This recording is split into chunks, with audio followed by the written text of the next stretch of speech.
following video is going to show you how to use layer adjustments. So essentially what that means is I'm going to go to Image, Adjustments, and there are a bunch of things to choose from here. So I'm not going to go through all of them. I'm just going to show you a few, but like you can, for example, you can change the brightness and contrast, and I encourage you just to kind of go through and mess with these. But I can change the brightness of my image. I can change the contrast. And there are a bunch of other things, like I can change the hue and saturation to modify colors of things.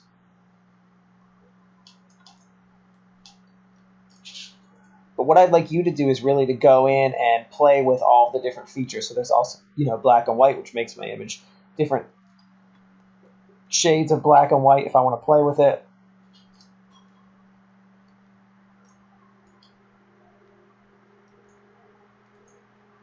And I can also do that by selecting. So I can select part of an image and simply make that,